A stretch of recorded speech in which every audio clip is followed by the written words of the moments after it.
Oui, bonjour à tous. Donc, on va démarrer. Il est 10 heures. Et puis, donc, merci donc de nous rejoindre pour ce webinaire, donc organisé par Analog Device et sponsorisé par Arrow Electronics. Donc, le sujet de ce webinaire va être le design et la simulation d'une chaîne d'acquisition analogique en utilisant notre outil LT-Spice. Bon, c'est vrai que l'outil LT-Spice, on en a beaucoup parlé en fait pour plutôt l'aspect alimentation, power management, mais on peut également utiliser cet outil donc pour simuler les performances de votre chaîne d'acquisition. Donc on sera deux personnes pour la présentation. Donc moi-même, Hubert Cadusso, donc je suis responsable des ingénieurs d'application pour la France. Et je serai donc accompagné de Emeric Hammer. Donc je vais le laisser se présenter et puis démarrer la présentation. Un dernier mot, les questions, nous les prenons sur l'outil qui s'appelle Slido. Donc sur votre écran, vous pouvez voir qu'il faut vous connecter à slido.com, donc sur votre browser, et taper le code 819 077. Donc c'est la manière par laquelle en fait on va pouvoir avoir accès à l'ensemble de vos questions si vous avez des interrogations, et elles seront traitées donc à la fin de ce webinaire. Voilà, je vous souhaite une bonne présentation et puis je passe la main à Emeric qui va donc démarrer. Bonjour à tous et merci. Je vous remercie également pour votre participation à ce séminaire. Donc, je suis ingénieur d'application basé dans la zone sud-est de la France et donc en charge du support technique de nos clients sur le sud-est de France, Espagne et Portugal.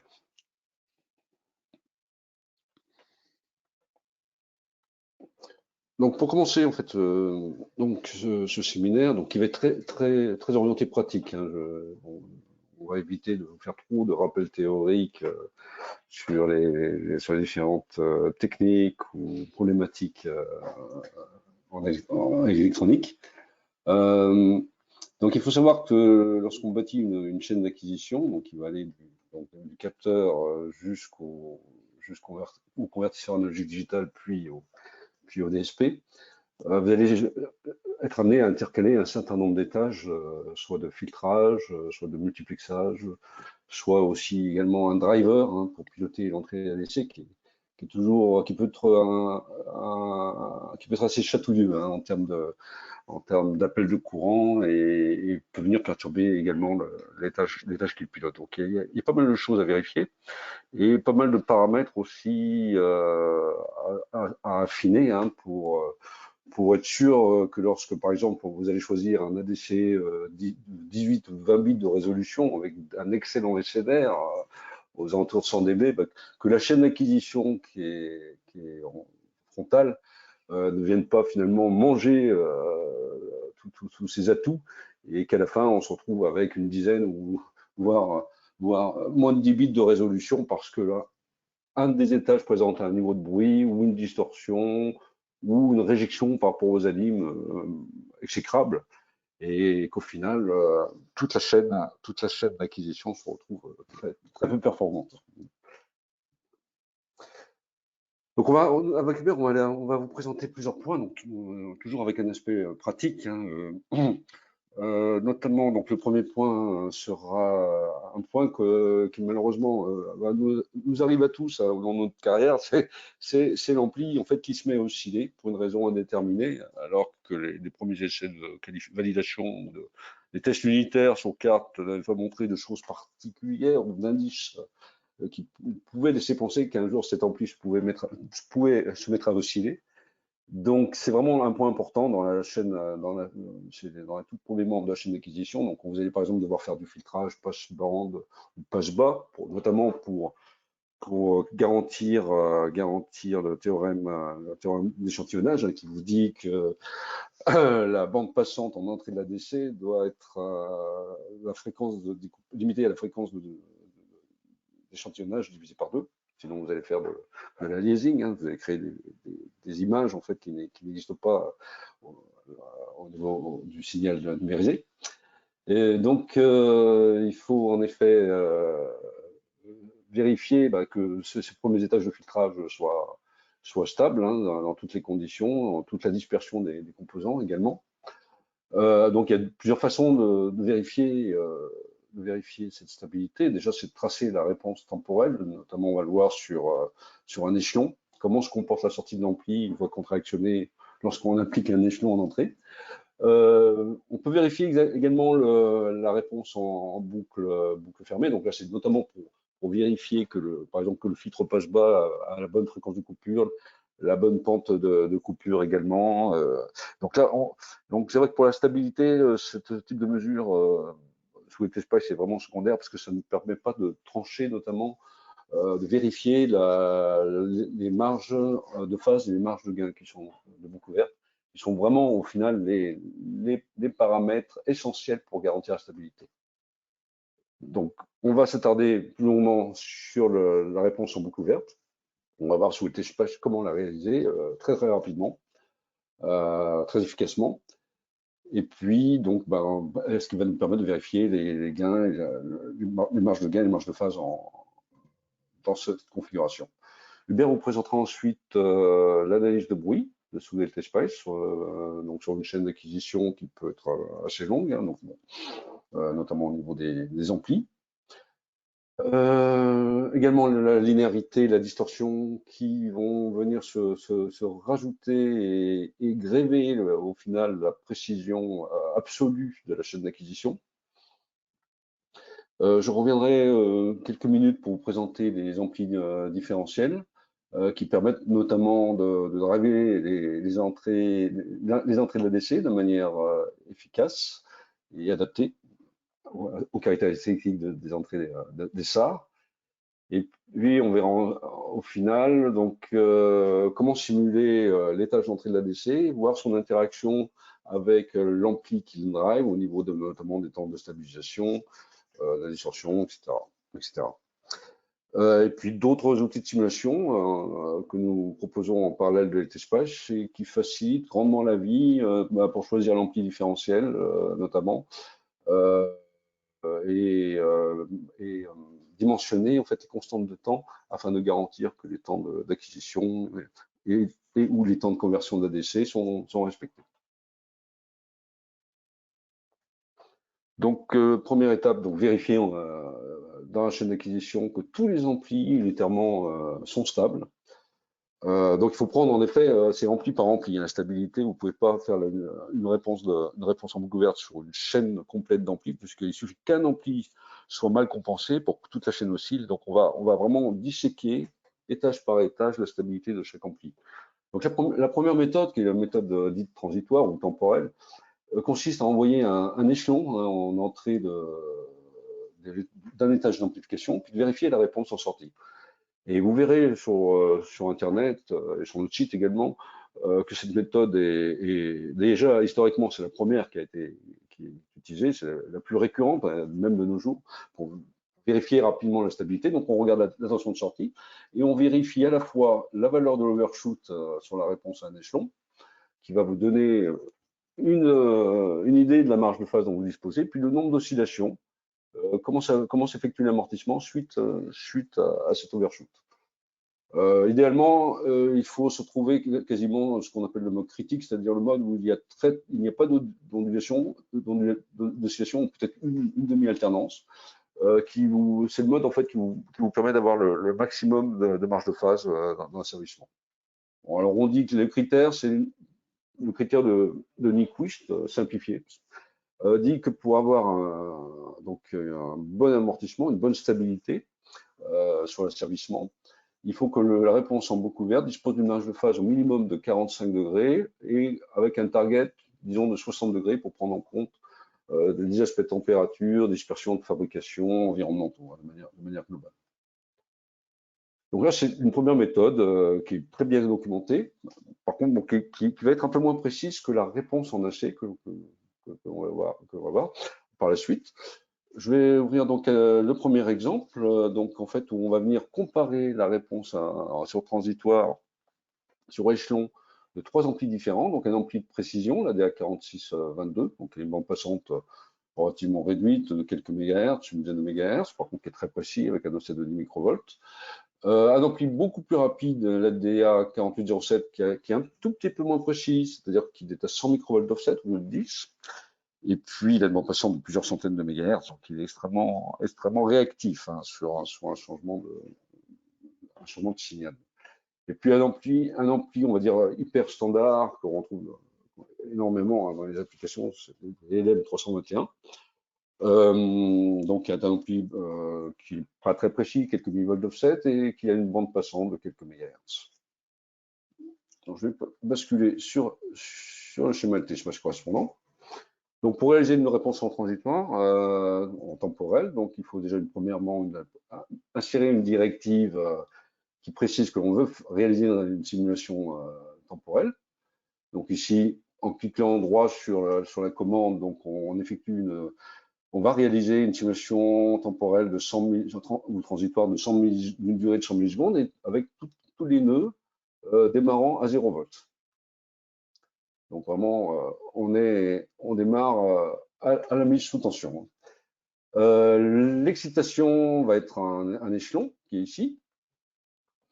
Donc en fait, on envoie un pulse hein, qui va démarrer à 4 volts 5 à l'état bas, 5 volts à l'état haut, avec un cadencement de 2 millisecondes, état haut, état bas. Donc il vaut mieux rester en petits signaux, ça permet d'éviter d'avoir entre guillemets de la distorsion due à des non-linéarités si on était par exemple en 0,5 volts. Donc je vais lancer la simulation. Donc il y a un petit temps de calcul au calcul du point de repos, les constantes d'essai. Donc la simulation est en train de tourner. Je peux commencer à visualiser l'excitation. Voilà le premier échelon qui apparaît. Je vais attendre la fin du premier échelon pour l'arrêter. Et nous allons pouvoir tout de suite ensuite visualiser les résultats. Donc j'arrête la simulation. Je peux visualiser la réponse impulsionnelle du premier ampli, donc l'ampli de précision. Donc la DA4622. Donc là, on voit qu'on a une stabilisation qui est relativement bonne. Par contre, on a pas mal d'oscillations. Donc ça, c'est un indice qui va vous dire il y a peut-être un travail de compensation à réaliser là-dessus, puisqu'il y a quand même pas mal. L'overshoot n'est pas très élevé. Hein, on est à quelques millivolts d'overshoot, peut-être une dizaine, mais il y a beaucoup d'oscillations. Donc ça, c'est un point à corriger. Le deuxième ampli, donc il a un ampli beaucoup plus rapide, la DA40007. Donc il a la courbe rouge. Là, on voit qu'il réagit plus rapidement, c'est normal, puisqu'il a un produit également bien plus élevé. Et l'ondulation est quand même beaucoup plus faible que le premier ampli. Donc déjà, là, on est sur la bonne voie pour retrouver l'ampli adéquat qui va permettre d'avoir des très très bonnes marges de stabilité. Et puis, je vais prendre le troisième ampli, donc le LM321. Je vais redézoomer pour avoir une vue globale sur la fenêtre de signaux. Donc, c'est la courbe en bleu. Et là, on voit que le LM321, malheureusement, a une oscillation sur transitoire beaucoup plus élevée et met beaucoup de temps à s'éteindre. Donc là, je dirais méfiance, il va y avoir un travail de compensation plus ardu à réaliser. Donc au passage, LTSpace permet d'importer des modèles de parties tierces. Donc là, j'ai importé le LM321. Donc ça va vous permettre de comparer, de dimensionner finalement le choix de l'ampli par rapport à ce premier critère qui est la stabilité, et en étant ouvert finalement à l'ensemble des fabricants. Je vais revenir sur la présentation.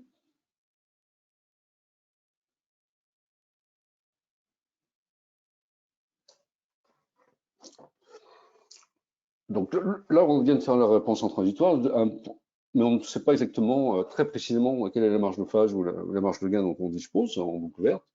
Donc la deuxième méthode, elle, est basée sur des analyses AC, où en fait on a une excitation qui n'est plus temporelle, mais alternative, pure, avec donc un petit générateur de tension avec qui impose une tension crête à crête au RMS fixe. Et donc, on va faire varier la fréquence pour vérifier. Enfin, LTSpace va calculer en tout point du schéma les valeurs en complexe pour tous les nœuds. Tous les nœuds. Et donc, on va avoir à la fois le module et l'argument de chaque tension. Et ça va nous permettre de tracer des diagrammes de Bode très aisément. Bon, rappel très rapide sur les amplis dits à contraction tension. Donc, la base, c'est de savoir que le gain en boucle couverte d'un ampli est très élevé, donc à très basse fréquence, jusqu'à quelques centaines de Hz de manière classique. Puis on retrouve un pôle dominant qui est intrinsèque à la construction interne de l'ampli. Donc, le gain commence à chuter lorsqu'à fréquence augmente. Et donc, ce qu'il faut savoir, c'est que lorsqu'on va contractionner l'ampli, on ne peut pas évidemment aller au-delà du gain de boucle ouverte. Et donc, forcément, on va pouvoir programmer via les jeux de résistance, la résistance de contraction puis la résistance de pied, typiquement sur un ampli inverseur, on va programmer un gain fixe. Et il faut savoir bien évidemment que du fait de la constance du produit gain-bande, plus le gain s'est élevé, plus la bande d'amplification à ce gain-là sera réduite. On voit par exemple, là on a un gain de 100 en linéaire et là un gain de 10. Donc, si on regarde l'échelle des abscisses, la bande passante utile, donc la fréquence de coupure utile, est divisée par 10. Autre point important, c'est savoir qu'en basse fréquence, on a un gain très élevé. Donc, quand on va utiliser l'ampli en tant qu'ampli d'erreur, donc c'est-à-dire on va comparer la sortie à une consigne, qui peut être une consigne fixe ou un signal à transposer sur la sortie. Donc, comme le gain est très élevé, on continue, on va avoir une erreur très faible entre la tension de sortie et la consigne. Par contre, plus on va monter en fréquence, comme le gain va se casser progressivement la figure, quand on va arriver à quelques dizaines de mégas, on peut avoir une erreur plus importante sur la recopie en sortie de la consigne d'entrée. C'est aussi un point important. Donc, on va le voir par la suite, toutes les simulations que nous avons réalisées, donc, sont basées sur deux amplis, notamment le ADA4528, qui est un ampli d'extrême précision, puisqu'il a un offset maximum de 2,5 microvolts. Et puis, donc avec un produit gain-bande pas très élevé, 3 mégas, mais il suffit pour la plupart des chaînes d'acquisition autour de capteurs, qui peuvent être des capteurs d'humidité, de température, voire même des accéléromètres assortis analogiques, donc disponibles également au catalogue. Il a des très bonnes caractéristiques en termes de réjection de bruit d'alimentation, le PSSR, 130 dB, et puis une excellente réjection aussi en mode commun, donc on peut l'utiliser sans aucun souci en environnement très bruité. Donc ce que j'aime bien, avant de passer trop d'heures en simulation pour vérifier la stabilité, c'est vérifier déjà que la courbe qu'on me donne avec le modèle LT-Spice ou Spice que je peux importer sur le web est bien conforme à la datasheet. C'est vrai que des fois on peut avoir des modèles Spice de parties tiers sur le web donc on connaît peu l'origine ou la traçabilité, donc il vaut mieux vérifier qu'en effet qu'on a une bonne similitude entre le modèle et la vraie vie, donc c'est ce que j'ai fait. Et là, c'est en fait la première méthode qui permet de très rapidement tracer la réponse en boucle ouverte. Elle consiste en fait à insérer une source de perturbation donc en AC, de 1 millivolt jusqu'à 10 millivolts. Il ne faut pas montrer trop parce qu'après on peut tomber dans des non-linéarités autour du point de polarisation en DC de l'ampli. Donc quelques millivolts. Et en fait, il faut placer cette source de perturbation à un endroit où vous avez une différence d'impédance élevée dans la boucle de contraction. Et donc, le plus facile, en fait, c'est sur l'entrée moins d'ampli, qui normalement, par construction, lorsqu'on cherche à se rapprocher de l'ampli idéal, en mode tension, son impédance est très élevée. Et donc, l'autre point doit être à basse impédance. Donc là, c'est comme on est dans un suiveur, forcément, on est directement relié, donc on peut pas non plus être plus basse impédance en mode suiveur. Si on est en mode inverseur, donc vous allez avoir des résistances. Donc, par exemple, si vous avez quelques dizaines de cas, ça va marcher aussi. Par contre, en inverseur, si vous commencez à mettre des mégahms en contre-réaction, il faudra se poser la question quelle est vraiment l'impédance d'entrée de l'ampli, même en DC, donc en basse fréquence, car ce principe ne fonctionnera plus. On verra qu'il y a un deuxième principe dans ce cas-là. Donc, je vais vous montrer brièvement l'exemple 2.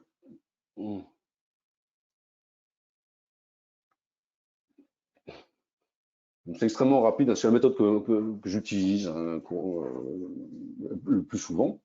Donc, c'est une simulation AC, on va faire varier la fréquence de simulation de 10 Hz jusqu'à 10 mégas. Alors, quand on se souvient plus de la syntaxe, vous cliquez droit sur la directive et tout de suite, vous avez donc une fenêtre contextuelle qui apparaît, qui vous indique qu'on va lancer une simulation avec donc un affichage par décade, enfin une prise de points par décade, 10 points par décade, une fréquence de démarrage d'analyse à 1K et une fréquence de stop à 10 mégas. Donc je lance la simulation.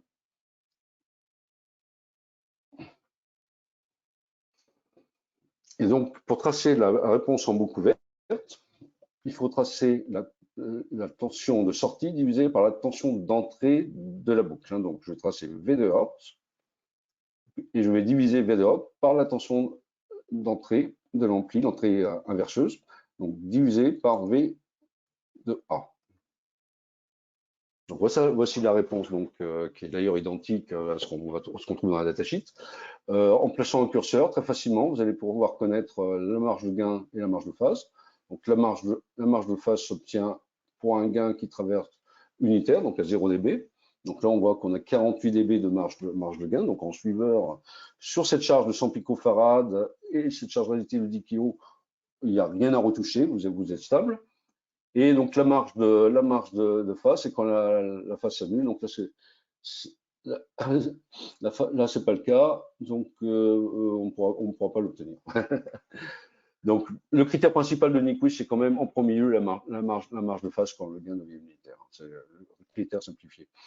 Un autre détail, c'est que si vous cliquez sur l'axe des ordonnées avec la clé droite, vous pouvez choisir le mode de représentation de la réponse en fréquence. En fait, quand vous lancez la simulation LTSpice en AC, donc LTSpice enregistre tous les nœuds en complexe et en faisant varier la fréquence. Et donc après, vous pouvez choisir une représentation de mode, soit de Nyquist, soit cartésienne.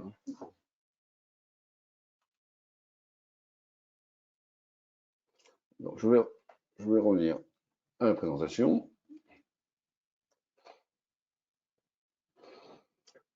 Pour les amplis rapides, donc ce qu'il faut savoir, c'est que la réponse en fréquence va être un peu plus compliquée. Et il n'y aura pas qu'un seul pôle ou deux, comme on l'a vu pour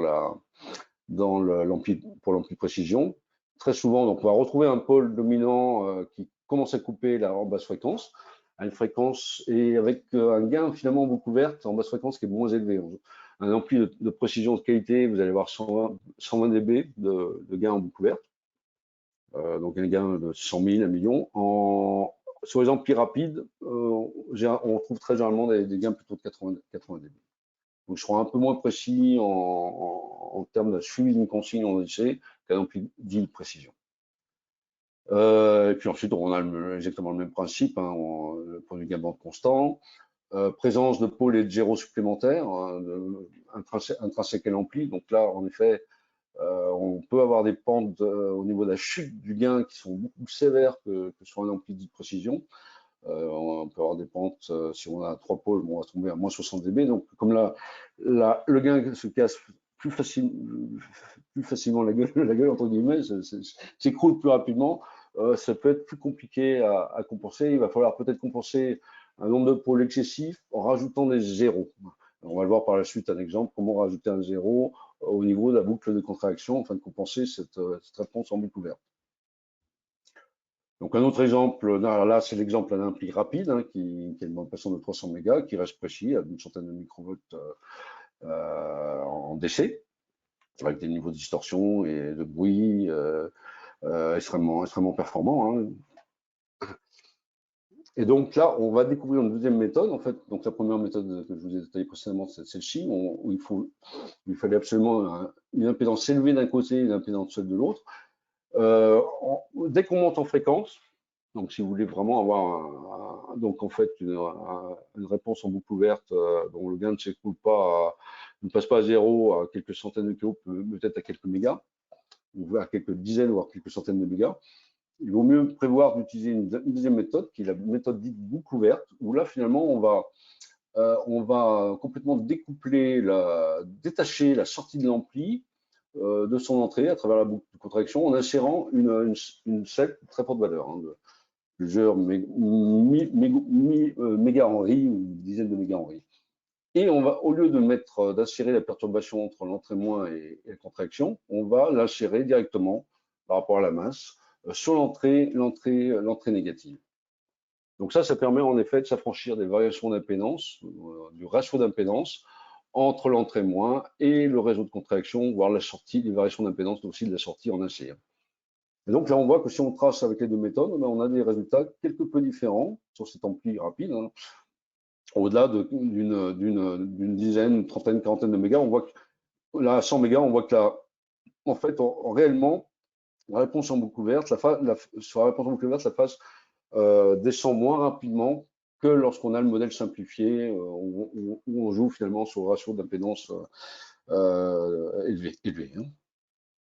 Donc, on peut utiliser l'une ou l'autre méthode, mais bon, il faut savoir que si on veut monter très haut en fréquence, préférentiellement, donc au-delà d'une dizaine de mégas, il faudra utiliser la méthode de droite. Si on reste à quelques centaines de kilos, un méga, la méthode de gauche est amplement suffisante et efficace. Bon, un tout petit rappel hein, sur les boucles de contraction. Donc, le principe, c'est d'amplifier l'erreur entre une consigne et une image de la tension de sortie, comparée à la consigne à travers un réseau de compensation. Et puis donc le critère de stabilité dit de Nyquist, le critère de stabilité simplifié, j'insiste, et donc lorsque le dénominateur de la fonction de transfert complète en boucle ouverte s'annule, c'est-à-dire que vous avez un gain égal à -1 en complexe, donc le module unitaire et puis surtout la phase décalée de -180 degrés, le risque, quand vous êtes sur ce point critique, c'est de créer un oscillateur parfait et donc de ne pas du tout avoir la fonction recherchée au final. Et puis le risque aussi, c'est qu'en fonction, comme je vous l'ai précisé il y a quelques minutes, si vous avez de la variation sur les composants, une variation de température, une dispersion de fabrication, si vous avez trop peu de marge de phase, au sens de Nyquist, si vous êtes par exemple 10 degrés, c'est qu'en production ou dans le temps, avec le vieillissement des composants, je pense notamment aux condensateurs céramiques qui, dans le temps, ont une tension, une valeur qui chute, hein, qui peut chuter au-delà de plusieurs milliers d'heures de quelques dizaines de pourcents, vous pouvez avoir un montage qui se met à osciller alors qu'il est sur le terrain. Parce que c'est vraiment le cas de figure vraiment à éviter et donc tout l'intérêt de bien simuler la stabilité en amont. Donc on l'a vu, on a tracé déjà un diagramme de Bott. Ce qu'on va rechercher, c'est le point où le gain, donc ici en trait continu, est égal à 0 dB, puis on va mesurer sur la courbe de phase la marge de gain correspondante, la marge de phase correspondante. Là, on voit qu'elle est à 0,2 degrés, donc bien évidemment, ici, on crée un oscillateur quasiment parfait. Un exemple donc, de mise en œuvre immédiate, hein, donc un cas réel. Donc, un ADA 4528, donc un ampli de précision. Contractionné donc en mode inverseur, donc avec deux résistances de 10K, une capa de charge un peu élevée, un nanofarad, mais qu'on va en retrouver souvent. Hein, tout dépend de l'étage que vous êtes en train de piloter en aval, donc on peut la retrouver très souvent, sur un montage réel. Et puis on trace dans un premier temps la réponse en transistor pour se donner une idée un petit peu de comment réagit sur un échelon la sortie. Et puis on s'aperçoit, bon, ça réagit pas trop mal. Il n'y a pas trop de suroscillation, d'overshoot au moment de la stabilisation. Par contre, on voit qu'il y a une oscillation permanente de quelques dizaines de millivolts qui est ici grossie. Et ça, c'est très mauvais signe au niveau de la stabilité. On peut avoir une très bonne réponse finalement moyenne, mais on peut avoir une ondulation permanente présente. Hein. Donc ça, il faut vérifier en transitoire déjà les deux points. Donc ensuite, on passe en AC, donc avec la méthode que j'ai détaillée précédemment. Donc la boucle ouverte, donc en insérant la CEF et la capa, les capas de liaison. pour bien déconnecter la sortie de l'entrée et des variations d'impédance de l'entrée. Et puis on trace, enfin, toujours sous LTSpice, la réponse en fréquence. Et là, on s'aperçoit que malheureusement, donc, quand le gain s'annule, on se retrouve avec une phase à 0 degré, ce qui explique en effet le phénomène qu'on voit en transitoire. On voit d'ailleurs sur le diagramme de Bode qu'il n'y a pas qu'un seul pôle, hein, loin de là. On a plusieurs pôles. On voit d'ailleurs, il suffit de regarder la pente de dégressivité, de réduction sur le gain. On voit qu'on a un moment moins 60 dB, donc on a au moins 3 pôles successifs. Et pour stabiliser finalement ce montage, alors il y a plusieurs stratégies. Et d'ailleurs sur Internet et sur notre site, vous trouvez de nombreuses notes d'application qui vous guident suivant le montage utilisé, donc suiveur, inverseur, gain positif. On vous montre comment compenser finalement les différentes techniques, c'est-à-dire où est-ce qu'il faut placer des résistances et des condensateurs pour rajouter des zéros principalement, ou on peut aussi déplacer les pôles afin de gagner finalement de la marge sur la marge de phase. Et donc la stratégie qu'on va adopter sur ce montage, c'est finalement de compenser un des deux pôles ici qui est aux alentours de 1,3 mégas, parce qu'on voit qu'on a un changement de phase, donc un pôle correspond à 90 degrés de phase shift. Là, on a 180 degrés de décalage de phase qui apparaissent. Et puis, on a surtout la pente en gain qui se prend moins 40 dB. Donc, on a deux pôles. On va compenser un pôle simplement à 1,3 mégas, donc en rajoutant une résistance série. Et dont la valeur est relativement facilement calculable dans ce cas de figure.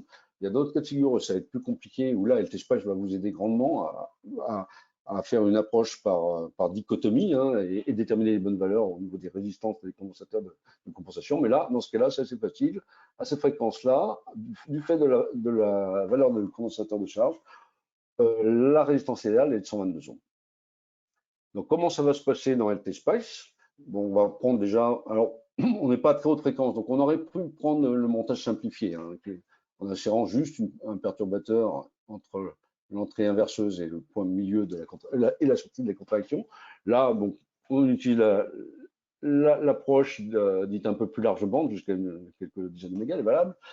Et ce qu'on va faire varier, finalement, c'est un des moyens de compenser, qui est documenté dans la littérature de compenser ce type de montage, c'est de rajouter une résistance série directement avec le capa de charge. Donc, bien sûr, il faut vérifier que c'est possible. C'est-à-dire qu'en transitoire, vous allez avoir un retard. Si vous rajoutez la résistance de série entre la sortie et le condensateur, si votre charge dans le système ou l'état suivant est connecté sur le condensateur, vous allez avoir un retard en transitoire. Et si ce retard en transitoire est acceptable, parfait, vous avez compensé le montage. S'il n'est pas acceptable ce retard, à ce moment-là, il faut adopter une autre stratégie de compensation où en fait on va insérer une résistance en série avec la résistance de l'ampli à intégrer ici, sur ce point-là, on va ouvrir ici, et on va contractionner non plus sur le R plus le C, mais directement sur le condensateur. Et on va rajouter une boucle supplémentaire directement en sortie d'ampli, avant la résistance que vous avez placée ici, entre donc la sortie d'ampli réelle et l'entrée inverseuse. Et là, on va jouer sur la résistance série insérée ici et le condensateur de contre-réaction, ce qu'on appelle du feed-forward. On fait une avance de phase. On va jouer pour ajuster le BOD et réacquérir la marge de phase dont on ne dispose pas. Donc, je vais passer sur l'exemple 10.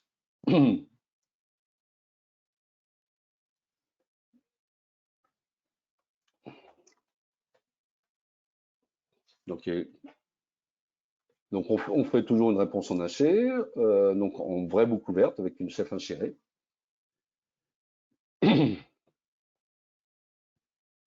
Et donc, je lance la simulation. Et je fais aussi du stepping.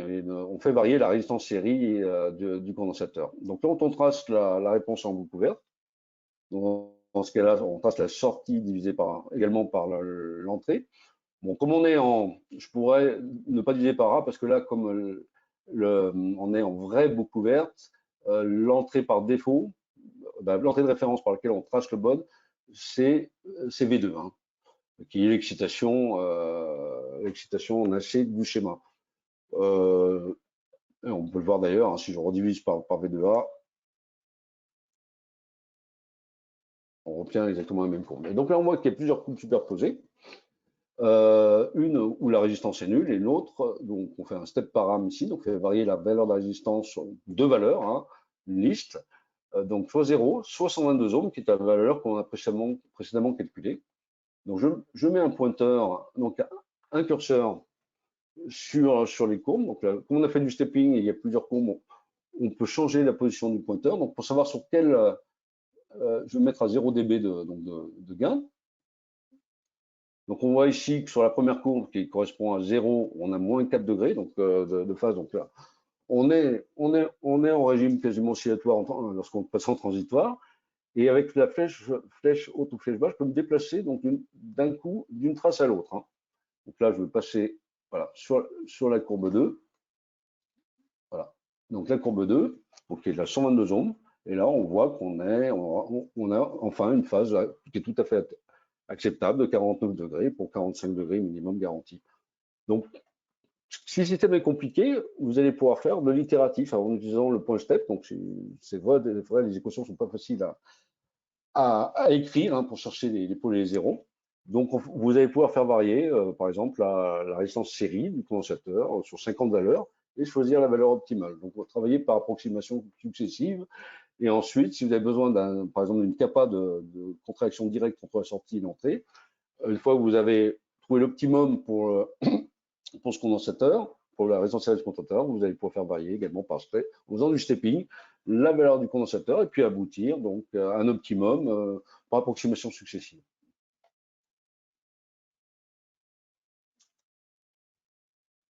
Et donc là, on vérifie, je ne rangerai pas la simulation, mais une fois qu'on a compensé avec cette résistance série, ben, on retrouve un système stable. Donc on n'a pas changé la réponse sur l'échelon. Par contre, il n'y a plus d'ondulation résiduelle, que ce soit à l'état haut ou à l'état bas. Alors, il faut savoir qu'il y a d'autres méthodes, hein, qui permettent de monter en fréquence, d'avoir une réponse en fréquence de boucle ouverte plus fidèle que les deux premières méthodes. Donc, au-delà de plusieurs dizaines de mégas, il faudra changer de méthode. Elles seront documentées, hein, sur Internet. Et dans le jeu de slides que nous mettrons à vos dispositions, qui est beaucoup plus complet que la présentation qui est très synthétique ici, vous aurez aussi un aperçu des autres méthodes qui permettent en fait de monter à plusieurs centaines de mégas, voire le giga, mais qui sont plus complexes à mettre en œuvre, hein. Il y a des sources de courant comportemental ou de tension comportementale à rajouter. Et puis bon, de toute façon, il y a toujours des travaux, hein, sur ces sujets de compensation de boucle, de réponse en boucle ouverte, afin d'avoir des méthodes d'approximation ou de simulation sous LT-Spice, et ces travaux sont toujours en cours. Donc, pour rappel, donc, la méthode dite boucle ouverte en insérant une self pour bien découpler la tension de sortie de l'ampli de centre inverseuse. Donc, le critère, c'est avoir un fort ratio d'impédance entre le point B2 et le point 2. Pardon. Là, on se franchit mieux du ratio d'impédance entre le point A2 et B2 et A2 puisqu'on a une self. Et la deuxième méthode, où là, par contre, il y a le ratio d'impédance qui est important, où on insère directement une perturbation. Et là, en effet, au-delà de quelques mégas, il faut vraiment se méfier des résultats parce que l'impédance d'entrée de l'ampli, lorsqu'on monte en fréquence, au-delà de quelques mégas, va commencer à bouger et peut fausser la mesure en boucle ouverte. Alors, pour finir cette partie-là, il faut savoir qu'il y a une deuxième. On peut utiliser aussi du transitoire pour réaliser la réponse en boucle ouverte et tracer le diagramme de Bode. Donc là, vous trouvez des exemples là, sur notre site. Les schémas sont déjà tout précisés, les équations et les instantations sont toutes précisées. Donc, il faut l'adapter bien évidemment au schéma d'amplification que vous souhaitez utiliser. L'avantage de cette méthode qui utilise du transitoire, donc on travaille en temporel, c'est qu'elle peut être utilisée également sur les alimentations. Donc tous les systèmes qui ne sont pas des systèmes vraiment linéaires, où on trouve finalement des boucles imbriquées avec par exemple des commandes PWM. Cette méthode va utiliser finalement la superposition, donc sur deux boucles d'asservissement, et donc va vous permettre de tracer le diagramme de Bode par exemple, sur une perturbation. Donc là, on l'utilise pour un montage standard classique, un amplificateur. C'est vrai que c'est un petit peu riche, hein, comme méthode pour ce cas de figure. Ce qu'il faut savoir, donc, pour résumer, donc, c'est qu'on va lancer, on le voit ici, on va lancer des simulations transitoires. T0 étant le moment où sur la réponse transitoire, le signal est en régime établi, donc il n'y a plus de variation due par exemple à la stabilisation des animes, sur 25 périodes. On va lancer donc ensuite cette simulation transitoire n fois, à chaque fois en faisant varier la fréquence du perturbateur placé entre l'entrée inverseuse et la sortie de l'ampli et le point de contraction. Donc, on va lancer n fois, donc suivant la précision que vous allez souhaiter, la simulation va prendre plus ou moins de temps. On va surtout on va également mettre ces deux options, donc en fait où on enlève la compression de données pour garder toujours une très très bonne précision en termes de calcul de résolution matricielle hein, des points d'équilibre de LT-Spice en transitoire. Et puis on va utiliser la double précision. Donc ensuite, qu'est-ce qu'on fait? On mesure les valeurs moyennes au point A et au point B pour enlever les offsets. Et ici, ensuite, donc c'est l'installation point mesure qui est extrêmement performante. Elle s'exécute après, une fois que la simulation est complètement terminée, elle prend l'ensemble des points de mesure qui sont archivés dans un fichier temporaire. Et là, elle va faire les points de mesure pour faire des opérations mathématiques. Donc là, on extrait les offsets sur le signal A et le signal B. Ici, ces instructions vous permettent, par multiplication, en faisant des multiplications cosinus, d'extraire, de réaliser une transformée de Fourier, et donc de connaître pour chaque fréquence d'essai en transitoire quel est le positionnement en module et en phase de A et de B par rapport à la référence d'origine, hein, qui est l'excitation. Et puis après, on va calculer toujours mathématiquement le gain et la phase, donc en complexe, donc réelle valeur imaginaire, et puis ensuite, on va pouvoir tracer directement le diagramme de Bode. Donc, juste vous montrer, donc c'est l'exemple 12. C'est extrêmement rapide parce que, alors ça peut être une simulation qui est très longue, hein, suivant la complexité du circuit, parce qu'on lance n transitoire. Là, pour aller très très vite, j'ai mis un ampli idéal qui existe dans la bibliothèque de LTSpice. Donc c'est un ampli qui a un gain qui est programmable. Hein. Ici, on a un gain de 100 000 en boucle ouverte, et puis on programme également la bande passante, là, cette bande passante TV de 1 giga.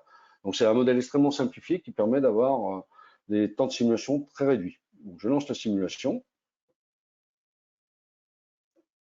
Et voilà, par exemple, ce qu'on a sur le point B. Donc, on voit qu'on lance n simulations, chaque fois en faisant varier la fréquence. L'avantage aussi, c'est que les simulations les résultats de simulation sont rangés dans le fichier error-log. Donc voilà, la simulation est terminée.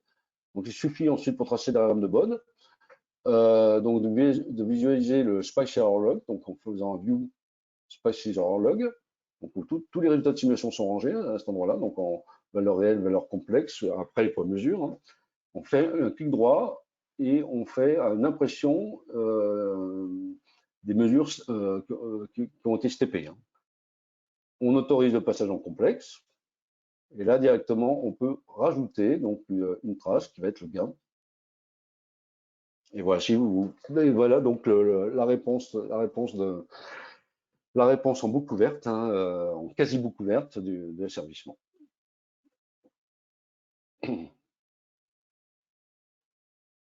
Donc les résultats sont très bons. Enfin, on retrouve les mêmes résultats qu'on a fait à quelques dixièmes de décibels près ou de degrés en phase. Donc les deux méthodes sont valides.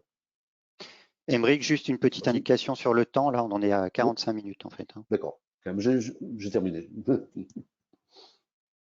Je laisse la main, Hubert. Tu me donnes la main, exactement. Oui, je donne la main. Alors, attends, change présentateur. Donc, Hubert. Voici.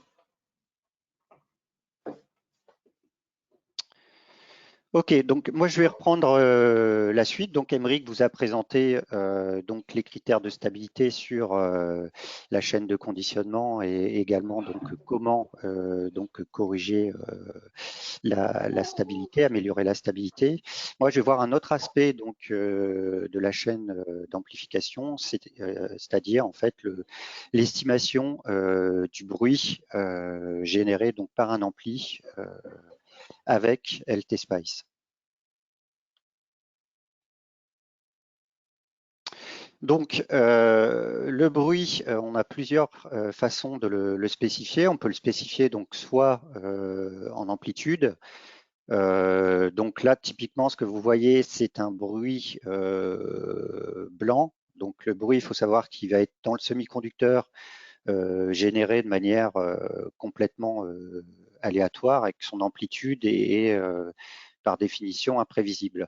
Par contre, si on regarde sa distribution, la distribution de l'amplitude dans le temps de ce bruit, on va s'apercevoir en fait qu'il a une distribution normale ou gaussienne avec donc un écart type qu'on va appeler donc ici la tension RMS de bruit. Donc RMS pour root mean square.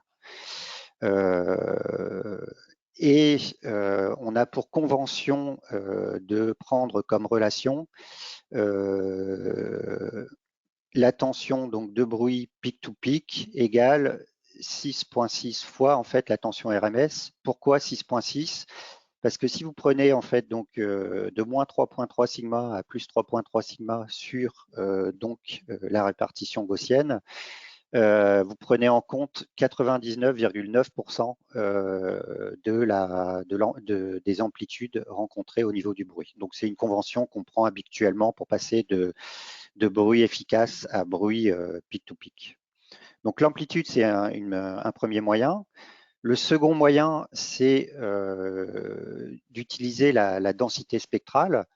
Donc on va avoir principalement donc, deux types de bruits qui ont des caractéristiques bien spécifiques. Donc à gauche, on va avoir un type de bruit qui est le bruit qu'on appelle bruit blanc, c'est-à-dire qu'il va avoir donc une densité qui est uniforme, c'est-à-dire qu'on va avoir pour une bande passante donnée la même énergie, quelle que soit en fait la fréquence considérée.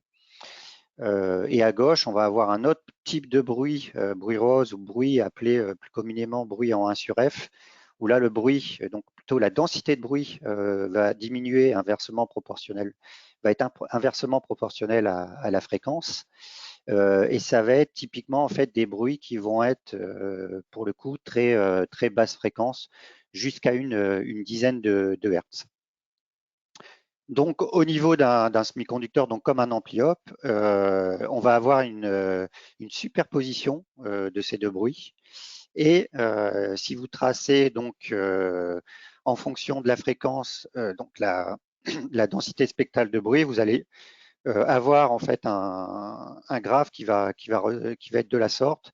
C'est-à-dire, donc tout d'abord, ça va commencer ici par un bruit en 1 sur F, donc c'est la partie de bruit rose. Donc, pour des applications où vous vous intéressez plutôt à des phénomènes basse fréquence, ça va être la partie prépondérante en termes de génération de bruit. Et donc, en précision, vous pouvez vous attendre en sortie de cette chaîne de conditionnement. Et ensuite, vous allez avoir un long plateau, en fait, hein, qui va être donc le bruit blanc, qui est un bruit uniforme. Donc, on va voir ensemble les différentes sources fondamentales hein, de ces bruits. Donc, au niveau des bruits blancs, on va avoir donc principalement le bruit thermique. Donc, ce bruit thermique, il est présent dans tout élément passif, résistif. Donc, il est à la fois présent dans une résistance, il est à la fois présent dans un semi-conducteur également. Et sa densité de bruit va être déterminée de la sorte par racine de KTR, donc K étant la constante de Boltzmann, T la température en Kelvin et R la résistance de l'élément résistif. Et son unité va être en nanovolts par racine de Hertz. Alors, Le par racine de Hertz veut dire qu'en fait, il est en fait lié à la bande passante considérée. Donc là, juste une petite indication, c'est-à-dire que pour une résistance de 1 kΩ à 25 degrés, vous avez une densité de bruit générée au bord de cette résistance de 4 nanovolts par racine de Hertz.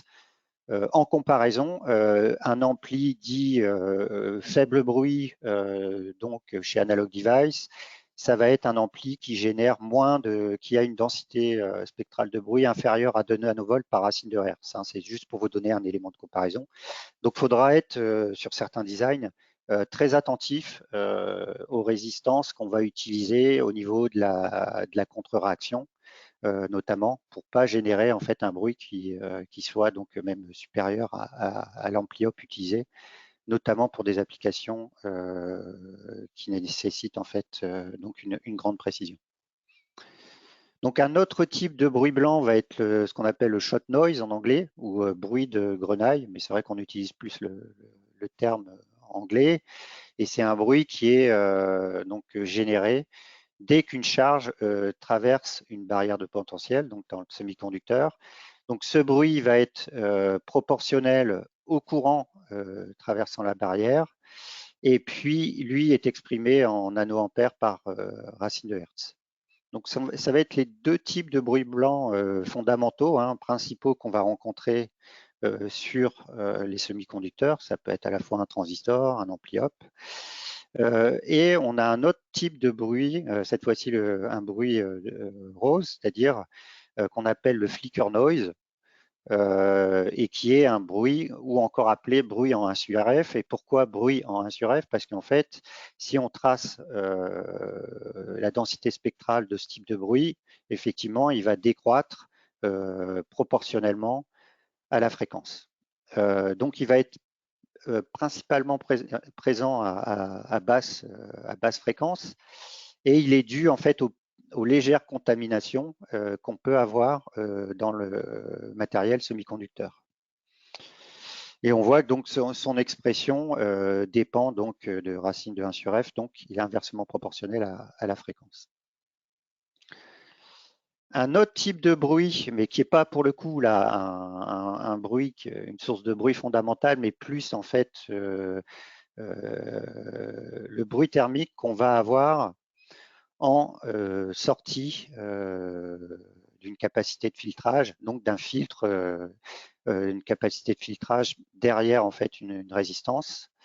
Et c'est un bruit, si on fait le calcul, donc c'est assez intéressant, on s'aperçoit que le terme R de la valeur de la résistance va disparaître, et que donc le bruit présent en sortie de ce filtre RC ne va pas dépendre de la valeur de la résistance, mais va être directement en fait, inversement proportionnel à la valeur de la capacité. Donc si on trace par exemple ici la densité de bruit en fonction de la fréquence, on va avoir donc quelque chose de cet ordre-là, c'est-à-dire qu'à DC, on va avoir donc le bruit généré par la résistance, et puis là ici on voit notre filtre du premier ordre qui vient filtrer donc ce bruit avec une pente ici de moins 20 dB par décade, et une fréquence de coupure en 1 sur 2 pi RC. Mais ce qui est intéressant de noter, c'est que quand la résistance finalement augmente, le bruit effectivement va augmenter, mais la fréquence de coupure va diminuer. Donc finalement, l'énergie totale de ce bruit va rester constante si on fait varier que la résistance. Quelques valeurs typiques de bruit en fait, pour différentes valeurs de kappa. Mais on voit que ce bruit peut être donc effectivement assez important, donc qui n'est pas du tout négligeable. Donc LT Spice offre la possibilité de faire donc une analyse stochastique directement en fait sur le bruit. Donc là, j'ai pris vraiment un circuit extrêmement simple, un circuit suiveur, où j'ai pris donc un de nos amplis donc de précision, faible bruit, avec une bande passante assez importante, un produit gain bande d'un peu plus d'une centaine de mégas. Donc je vais ouvrir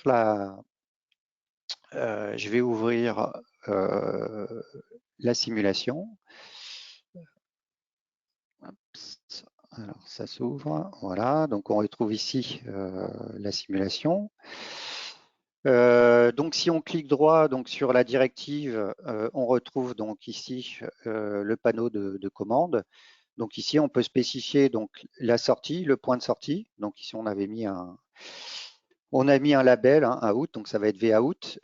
En entrée, on spécifie la source, vin, et puis le type d'analyse. Donc là, ça va être 10 points par décade. Et on va faire vraiment une analyse de DC, un quasi DC de 100 MHz à 100 mégas. Donc je vais lancer la simulation.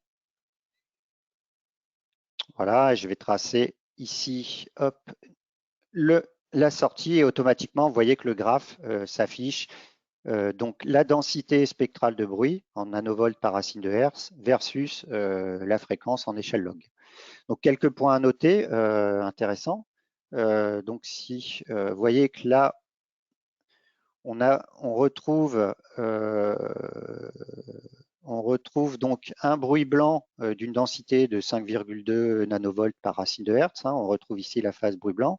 On retrouve ici le bruit en 1 sur F. Donc, et puis, on va avoir donc ce qu'on appelle la fréquence de coude, ou le corner frequency, c'est-à-dire en fait la coupure entre la droite qui représente le bruit en 1 sur F et le bruit blanc aux alentours d'une dizaine de Hertz. Et on voit que le bruit vraiment proche du DC, vous voyez, est assez important, hein, donc 88 nanovolts par racine de Hertz. Donc, c'est à prendre en compte hein, si vous avez une chaîne d'acquisition qui vient mesurer des phénomènes assez lents comme notamment des températures, des pressions, ce type de choses. Il faudra choisir donc l'ampli adéquat pour minimiser en fait hein, ce bruit en 1 sur F. Notre possibilité, c'est de calculer donc intégrer la densité de bruit sur la plage de fréquence. Donc là, c'est très très simple. Vous allez donc sur le label ici du bruit, vout noise. Vous cliquez, donc vous appuyez sur contrôle sur votre clavier et en même temps vous cliquez gauche. Et là, automatiquement, vous voyez qu'on on intègre directement le bruit sur l'ensemble de la plage de fréquence et vous voyez qu'on a un bruit total donc efficace de 104 microvolts. Après, on peut passer au bruit peak-to-peak en multipliant par 6,6, notamment pour les calculs qui vont suivre. Voilà, donc je vais revenir à la présentation. Voilà. Donc là, si on reprend les spécifications de l'AD4805, c'est ce qu'il y a exactement dans la datasheet, on voit qu'on retrouve en fait les chiffres, donc ce qui prouve, c'est une bonne chose que le modèle est fiable. Donc on va retrouver en fait ici la densité de bruit ici à 100 kg qui est à 5,2 nanovolts par racine de Hertz, c'est ce qu'on a vu. La corner frequency, donc la fréquence de coude qui est à 8 Hertz. Donc ça, on ne l'a pas calculé, mais c'est possible de le calculer en juste prenant cet intervalle pour l'analyse de bruit. Et puis, on voit effectivement que le bruit proche du DC est de l'ordre de un peu moins de 90 nanovolts par racine de Hertz. Donc, on est vraiment complètement en ligne avec ce que donne la datasheet. Donc, je vais passer à une autre source de bruit. De bruit, une autre source de perturbation qui est la distorsion harmonique qui va être introduite par l'ampli. Et ça, encore une fois, en utilisant cet outil qui est LTSpice. Donc rapidement, qu'est-ce que la distorsion harmonique? Donc là, en fait, c'est une visualisation graphique de la chose. Vous avez donc ici, on représente donc le fondamental en vert, donc un beau sinus. On vient superposer en fait une harmonique, donc à gauche de rang 2, à droite de rang 3. Et en noir, on a la résultante. Donc, vous voyez que l'harmonique qui vient se superposer vient donc finalement distordre le signal d'origine. Donc, ça, c'est pour des harmoniques de faible amplitude. Même chose, si on passe sur des amplitudes plus fortes, là, la distorsion est encore plus forte. Et ça, effectivement, ça va venir, là, encore une fois, en fait, dégrader les performances de votre chaîne de conditionnement et vous empêcher un peu avec l'ampli, avec l'ADC derrière, d'atteindre les performances attendues au niveau de votre ADC. Donc, on va étudier ça un peu plus en détail. Donc, la distorsion harmonique de l'amplificateur, tout d'abord, elle va excusez-moi, elle va dépendre de la fréquence du signal d'entrée. Donc ici, vous pouvez voir que sur la datasheet, vous avez des ABAC qui vous donnent donc, habituellement, on spécifie les harmoniques de rang 2 et 3 parce que ce sont les plus importantes. Donc, vous avez des ABAC qui vous donnent, en fonction de la fréquence d'entrée, le niveau des harmoniques attendus pour différents types de montage, enfin différents types d'amplitude de signaux d'entrée et type d'alimentation. Donc, elle va dépendre de la fréquence du signal. Elle est mesurée ici, vous voyez, soit en DBC, c'est-à-dire en dB par rapport carrière, donc au fondamental, donc du signal de sortie, et elle va augmenter avec la fréquence. On voit que les courbes ici augmentent avec la fréquence. Elle va aussi augmenter avec l'amplitude du signal. Et puis, vous retrouvez ça dans la datasheet, effectivement, et un chiffre qui est spécifié également dans la datasheet, c'est le taux de distorsion harmonique, c'est-à-dire la distorsion qui est mesurée en prenant en compte l'ensemble des harmoniques. Là, c'est vrai qu'on se restreint aux harmoniques de rang 2 et 3, mais après, vous avez les rangs 3, 4, 5, 6, etc., qui se suivent, mais qui sont habituellement nettement moins importants. Donc là, on a vu donc les bruits et distorsions. Si on fait un peu de calculatoire, donc là, on prend vraiment un exemple très simple, c'est tiré d'une application typique. Donc dans la datasheet donc du 4805, vous voyez que là, on est juste l'ampli en suiveur et puis juste un filtre de couplage type RC préconisé pour s'interfacer avec un ADC 7980 qui lui offre en fait une résolution de 16 bits.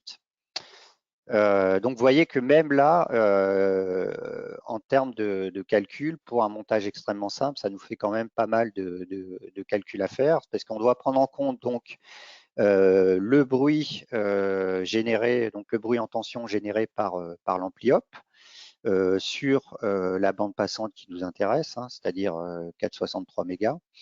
On doit prendre en compte le bruit généré donc en sortie de ce filtre RC, donc qui est de 1,24 microvolts. Et on doit prendre en compte également donc les différentes distorsions harmoniques générées par notre ampli et qui sont spécifiées, elles, comme on a vu dans la datasheet. Donc l'harmonique de rang 2, l'harmonique de rang 3. Donc ça nous permet de calculer un rapport, donc SINAD, un rapport signal à bruit et distorsion.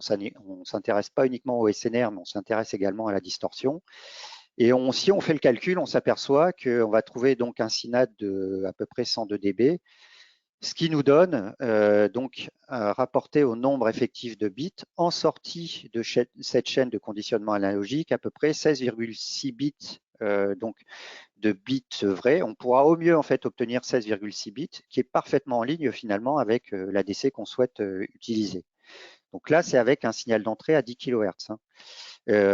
Par contre, si on a vu que la distorsion augmentait donc avec la fréquence du signal d'entrée, et si on fait les mêmes calculs avec un signal d'entrée à 500 kHz, on s'aperçoit que là, on est plus du tout en fait sur les mêmes ordres de grandeur, et qu'on va être là cette fois-ci, on va obtenir donc au mieux en sortie de cette chaîne de conditionnement, on pourra espérer avoir donc 12,6 bits vrais, ce qui veut dire finalement en fait que là on utilise un ADC 16 bits, mais on aurait pu très bien utiliser un ADC 12 ou 14 bits, ça aurait été largement suffisant. Donc il faudra être vigilant effectivement quand on choisit en fait cette chaîne de conditionnement, à prendre en compte tous les paramètres de bruit et de distorsion afin de pouvoir vraiment tirer la quintessence au niveau de notre ADC. Donc, LT-Spice nous permet ici de tracer beaucoup plus rapidement en fait ce genre de courbe. Donc, ce qu'on va faire, c'est qu'on va ouvrir une simulation, donc où j'ai repris en fait le schéma qu'on a étudié. Donc, on retrouve ici la résistance série qui est préconisée de 20 ohms, la capa de 2,7 nano, excusez-moi, et ce qu'on va faire, c'est qu'on va faire une analyse transitoire, donc de 0 à qui va durer à peu près, donc qui va durer 0,3 millisecondes. Et ce qui est important, c'est qu'on va ici préciser un step en temps minimum de 1 nanoseconde, donc extrêmement court, notamment pour garder en fait la résolution lorsqu'on va faire de l'affichage de FFT. Et on va utiliser donc une double précision et surtout pas de compression, quoi. Donc, comme utiliser un step assez faible, ce qu'on va faire, c'est qu'on a une directive ici .save qui va nous sauver uniquement en fait les données d'entrée et de sortie et pas tous les points intermédiaires pour éviter d'engorger un peu trop notre disque dur. Donc j'ouvre la présentation et je lance la simulation. Voilà, donc on voit la simulation qui se déroule. C'est un peu plus lent parce que bon, on est sur un step qui est relativement court. On va afficher, donc ici, on peut afficher le signal de sortie. Donc là, on retrouve notre beau sinus avec une amplitude de 4 volts, comme préconisé, et puis une fréquence de 500 kHz. Et vous avez la possibilité, en faisant un clic droit dans View, d'afficher ça sous forme de FFT. Alors, ce qui est intéressant sous LTSpice, c'est que vous n'avez pas besoin de faire de fenêtrage en fait sous LTSpice qui va introduire des distorsions parce qu'en fait LTSpice va s'arranger automatiquement pour prendre un nombre entier de périodes et donc vous n'allez pas avoir de discontinuité en fait au niveau du signal. Donc là on spécifie ici l'affichage de la tension de sortie. Et voilà, donc ici on se retrouve donc avec en fonction de la fréquence, donc une analyse fréquentielle du signal de sortie. On retrouve bien ici donc notre fondamental à 500 kHz en sortie, et on va retrouver en fait donc les différents harmoniques, donc de rang 2, 1 méga, 1 méga 5, 2 mégas, etc. Et ce qui nous permet donc rapidement en fait de faire une analyse de la distorsion en sortie de cet ampli. Voilà. Je vais retourner à la présentation. Une autre possibilité, c'est d'utiliser en fait cette fois-ci la directive point four. Donc je ne vais pas le faire ici parce que c'est assez long. Mais ce qu'on fait en fait, c'est qu'on utilise en fait comme paramètre la fréquence et on va faire donc un stepping sur cette fréquence de 1000 Hz à 5 MHz avec donc 10 pas par décade.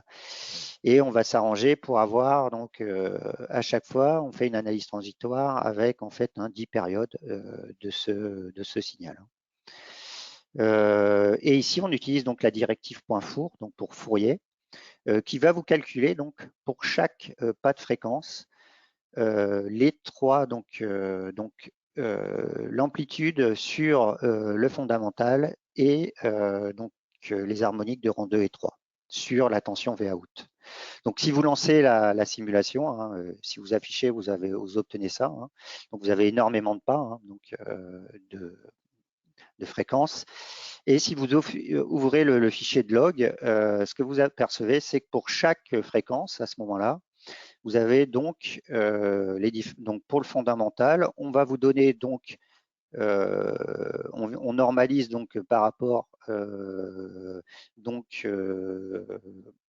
pour chaque fréquence, on normalise par rapport au fondamental et vous obteniez donc l'amplitude ici des harmoniques 2 et 3 et on vous calcule automatiquement le taux de distorsion harmonique. Donc vous savez par pas de fréquence en fait le taux de distorsion harmonique et l'amplitude des harmoniques. Donc ça peut être intéressant. Donc voilà, donc là je vais repasser la main à Émeric qui va vous parler donc des amplificateurs différentiels.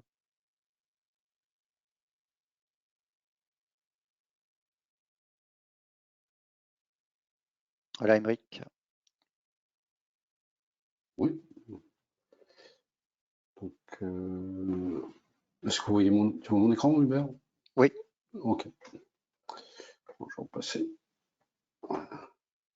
Donc, pour piloter l'entrée d'un essai,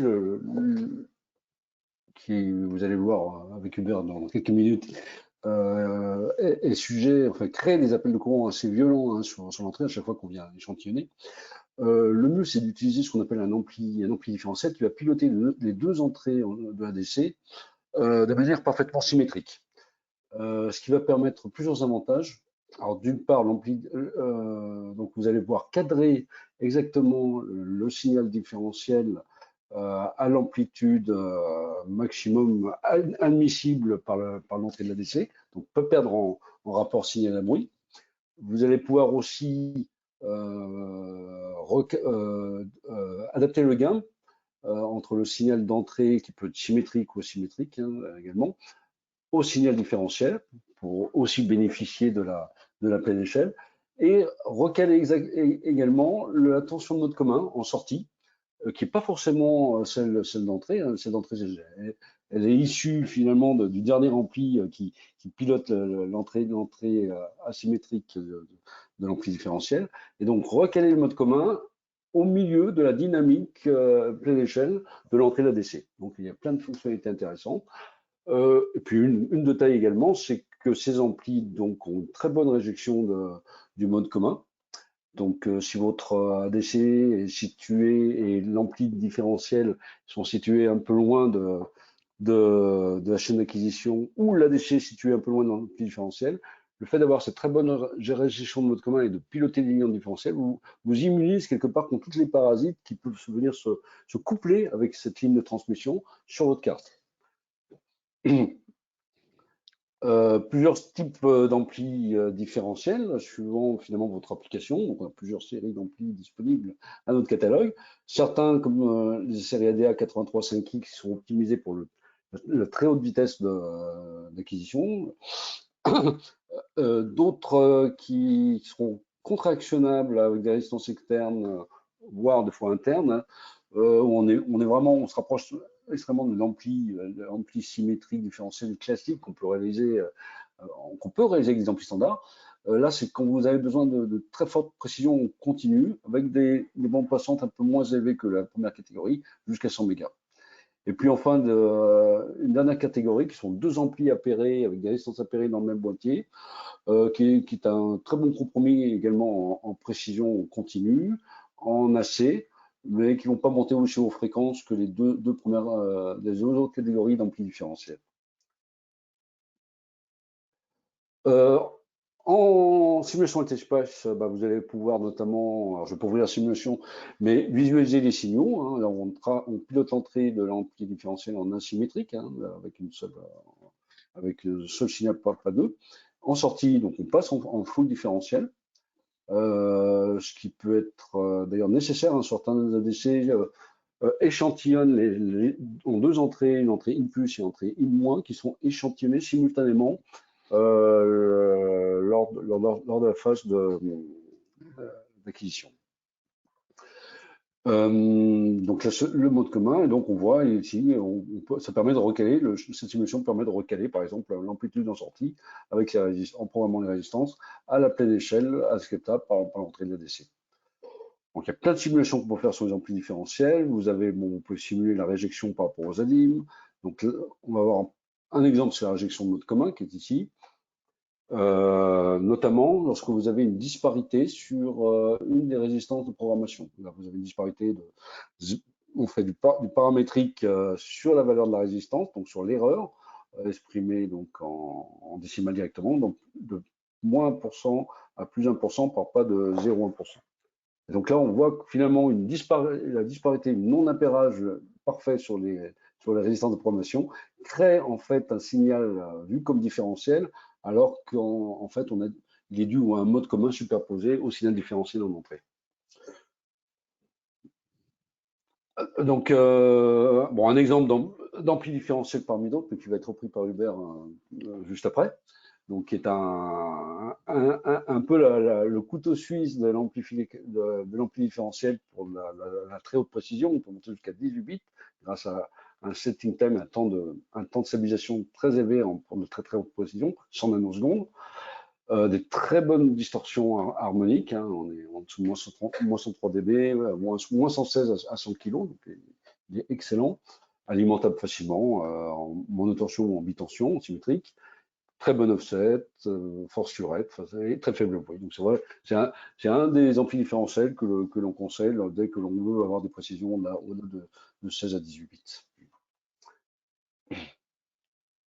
Je vais repasser la main à Hubert.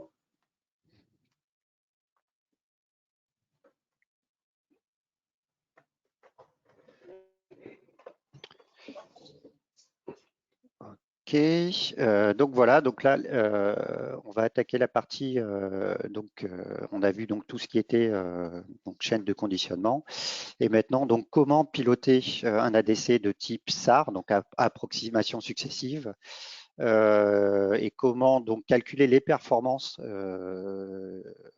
en utilisant LTSpice.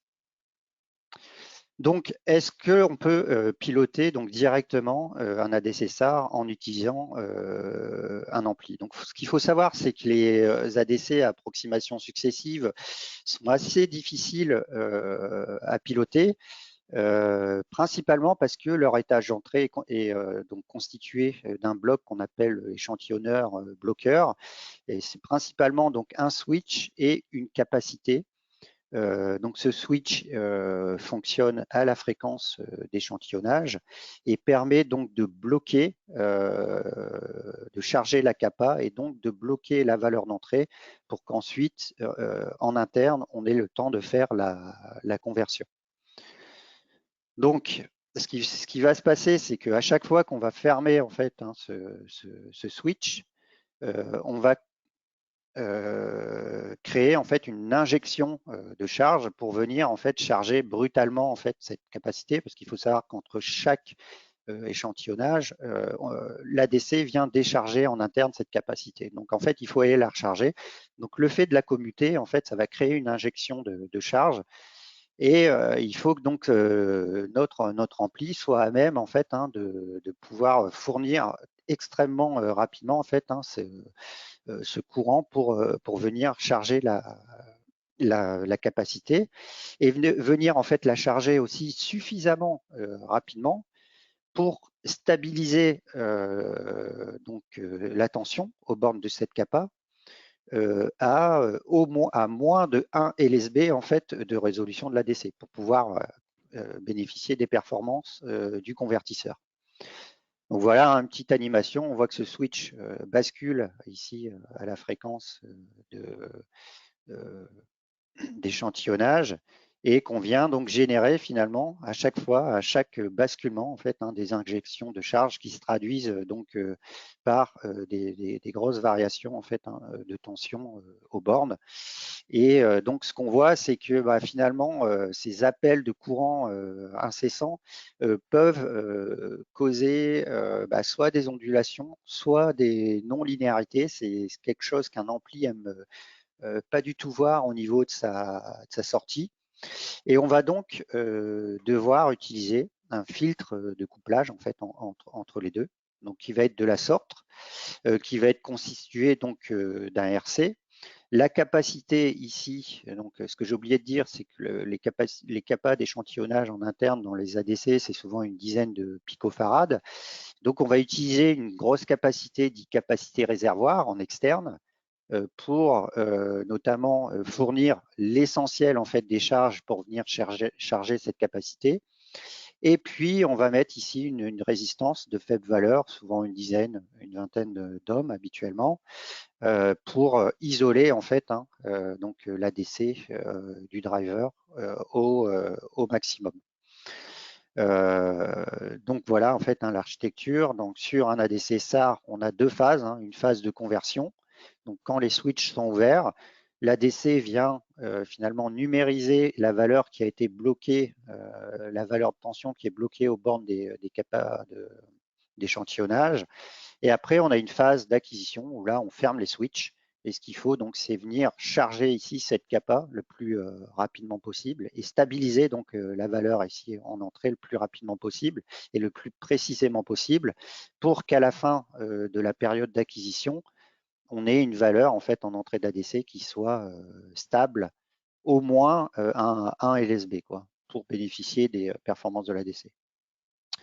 Donc, ça revient finalement, donc il y a un paramètre important, c'est le temps d'établissement en sortie hein, de cette chaîne de conditionnement constituée de l'ampli et d'un filtre RC, donc soumis à un échelon ici, donc c'est le pire cas en fait, un échelon en entrée.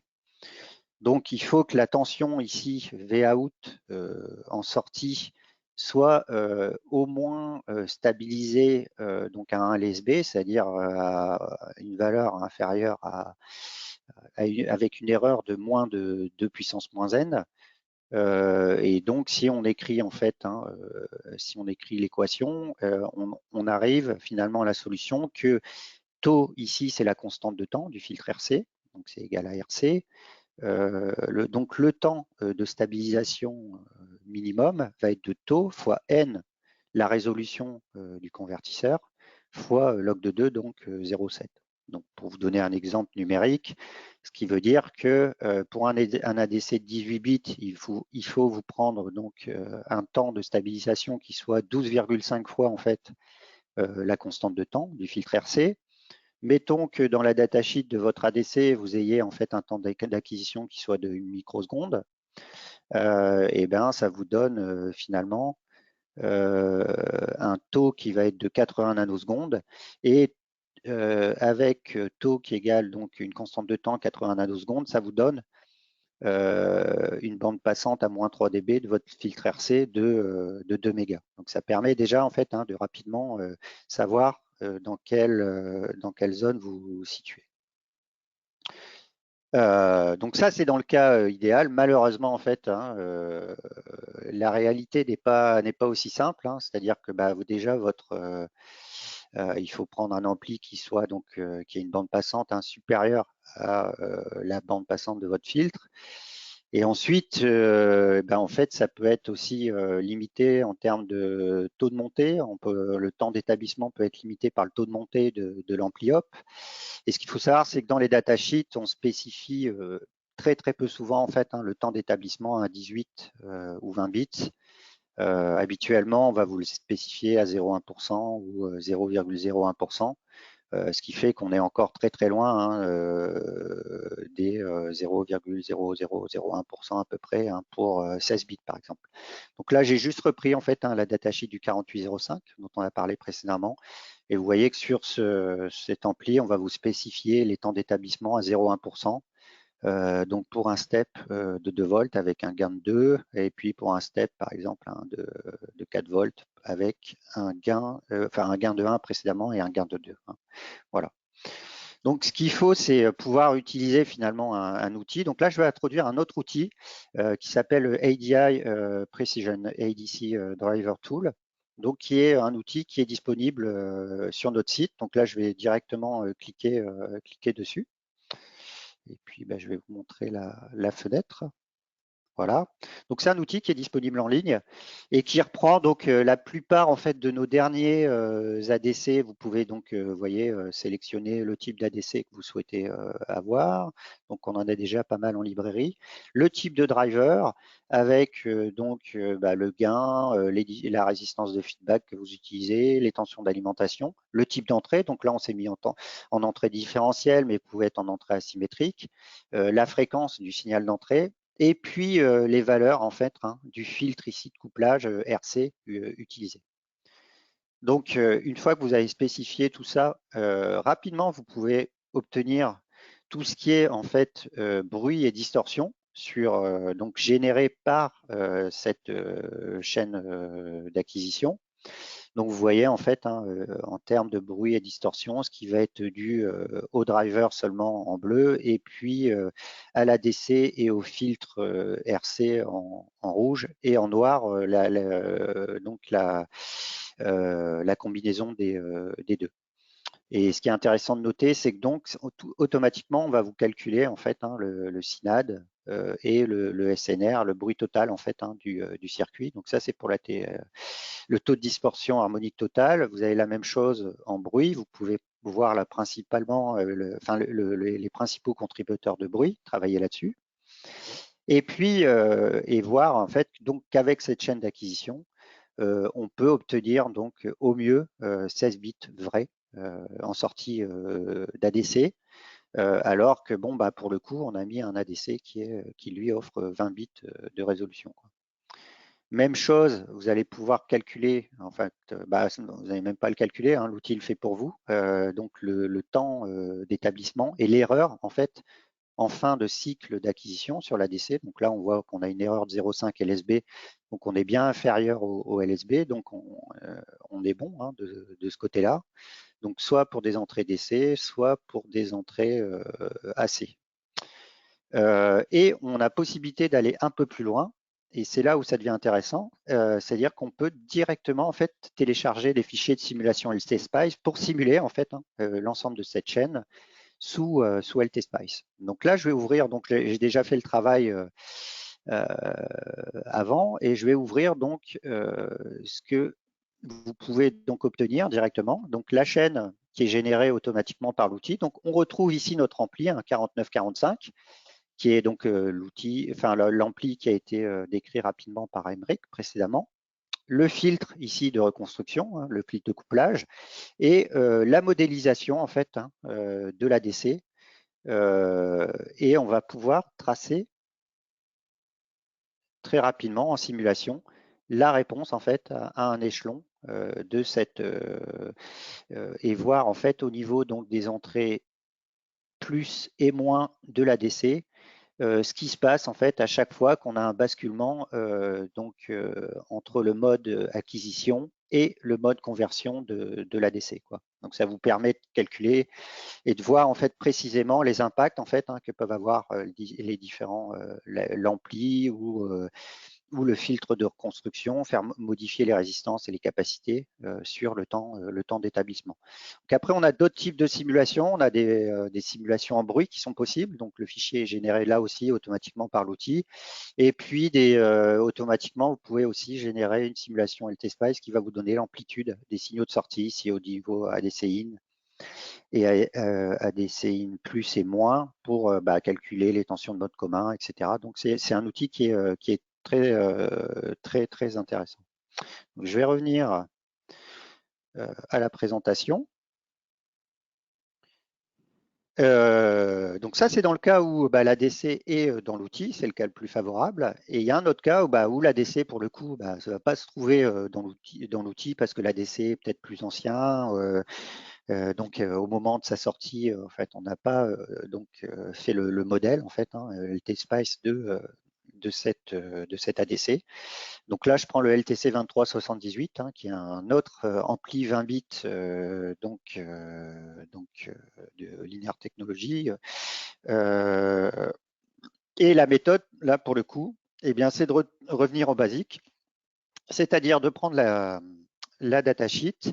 Dans la datasheet, vous allez trouver en fait un équivalent du circuit d'entrée différentiel de l'ADC. Donc on retrouve ici une résistance série de 40 ohms avec 45 pif en tant que kappa d'échantillonnage. Et c'est de recréer en fait finalement avec des switches et un pilotage par des signaux des pulses en fait, de recréer en fait le fonctionnement interne de l'ADC. Donc c'est un peu plus long. Ce qu'il faut savoir, c'est que bon, si vous êtes enregistré à ce séminaire, on va vous envoyer l'ensemble des fichiers de simulation. Il n'y a pas de souci là-dessus. Voilà, et donc on pourra de la même façon en fait simuler différentes choses, notamment les temps d'établissement en entrée de l'ADC, donc ce qui est vraiment intéressant. Donc là, le dernier point, c'est d'autres outils de simulation.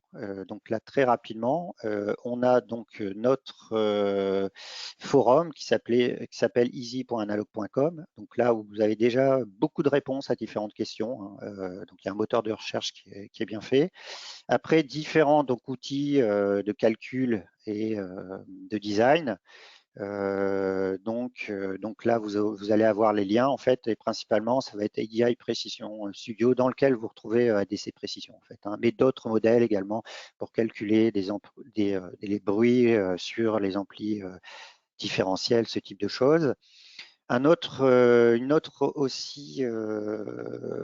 modèles donc comportementaux qui sont donnés. Donc là, c'est plus pour les ADC rapides. Donc on va avoir soit des modèles comportementaux qui utilisent donc une interface web pour calculer donc les performances que vous pouvez attendre de votre système. Ou alors, on a même en fait pas mal de modèles MATLAB sous Simulink de nos ADC. Donc, le lien vous est également donné. Et une fois que donc, vous aurez simulé donc l'ensemble de votre chaîne d'acquisition, il est toujours important en fait de vérifier donc sur la paillasse en fait, hein, avec des cartes d'évaluation. Donc si le montage fonctionne effectivement comme il est attendu, comme il a été prévu en simulation. Donc voilà, ici se termine donc notre présentation. Donc je vais laisser, je vous remercie donc pour votre attention. Donc je vais laisser la main à Thomas de Haro qui va prendre la suite. Thomas. Merci beaucoup Hubert, merci beaucoup Émeric pour cette présentation. Alors, je vais prendre la main. Hop. Donc, je vais partager avec vous les principales questions qu'on a eues sur Slido. Donc, merci pour votre participation sur Slido. On a eu une bonne dizaine de questions, donc merci pour votre participation active. Hubert, tu vois mon écran? Oui, il n'y a pas de problème. Oui, très bien. Donc, première question, tu as déjà répondu en partie. Donc, bon, le support de présentation et les exemples seront-ils fournis? Oui. Donc, à la suite de ce webinaire, on sera capable de vous fournir ces présentations. Donc, plutôt en priorité aux personnes qui sont inscrites sur Slido parce que nous avons leur email, mais aussi ensuite à ceux qui ont participé. Et puis, si vous n'avez pas reçu la présentation, les exemples, n'hésitez pas à revenir vers nous. On vous les fournira gracieusement sans problème. Donc, en faisant une requête auprès de moi, donc tderiac@aro-europe.com.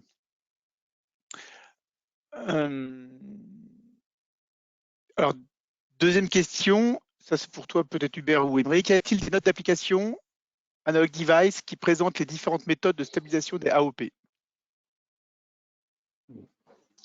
Oui, Émeric. Oui, tout à fait, hein. Il y a de nombreuses notes d'application donc, sur notre site. Et c'est vrai que si vous allez sur Google, vous verrez que tous les fabricants d'amplis ont aussi également des notes d'application. Donc, suivant la topologie que vous souhaitez, avec laquelle vous souhaitez mettre en œuvre l'amplificateur, et bien vous verrez les différentes méthodes de compensation, c'est-à-dire là où il faut placer les résistances et condensateurs pour ajouter des zéros, décaler des pôles. La littérature foisonne, hein, sur ce sujet. Pas de souci. D'accord. Une autre question. Comment utiliser LTSpice pour calculer le bruit équivalent ramené en entrée pour un ampli intégrateur d'un signal d'entrée qui serait un pulse de courant?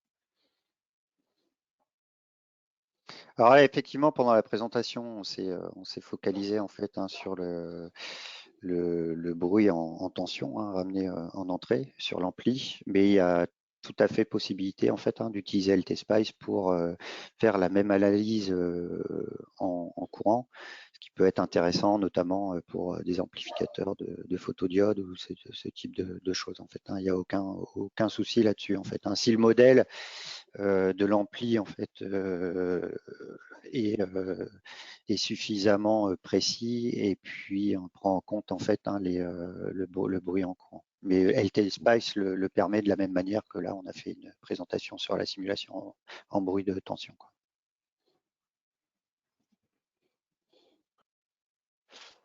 Émeric, tu as quelque chose à Question suivante. rajouter? Oui, c'est vrai qu'on peut tracer le bruit en tout point du schéma, hein. Il y a, qu'il soit en tension ou en courant d'ailleurs. En effet. Ouais. Question suivante. Le modèle LT-SPICE du LTC 2053 intègre-t-il les problèmes liés aux capacités sur l'entrée de l'AOP, comme l'indique la datasheet? Bas de page 11.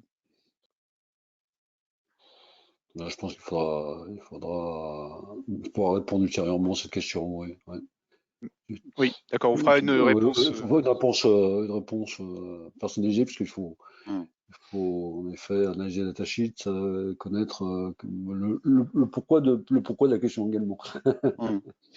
Euh, Entendu, très bien. C'est noté. Alors, donc, alors, connecter un condensateur de 10 microfarads directement à la sortie d'un ampli n'est pas recommandé. On Oui, je mettrait confirme. une résistance en série. Oui, oui, tout à fait, hein. Il faut connecter un condensateur de 10 microfarads sur un ampli standard, c'est-à-dire compenser classiquement, hein, pour un gain unitaire ou même un gain de 10. On va vraiment vers des gros risques en termes de stabilité. Mais bon, des fois, malheureusement, on ne peut pas faire autrement, notamment quand l'ampli sert à driver des entrées de référence, et on voit souvent dans nos datasheets, l'ampli drive directement des 10 microfarads. Dans ce cas-là, il faut en effet soit compenser l'ampli, comme on l'a montré ce matin, avec réinsérant de résistance, soit rajoutant des condensateurs qu'on appelle de feed forward, pour vraiment s'assurer qu'on a la marge de phase suffisante. Hmm. Là, je pense que le commentaire est lié au tout début de la présentation, hein, où Ouais. effectivement on a mis 10 microfarads, mais pour bien montrer en fait, hein, la différence entre les différents amplis. Mais effectivement. Ok.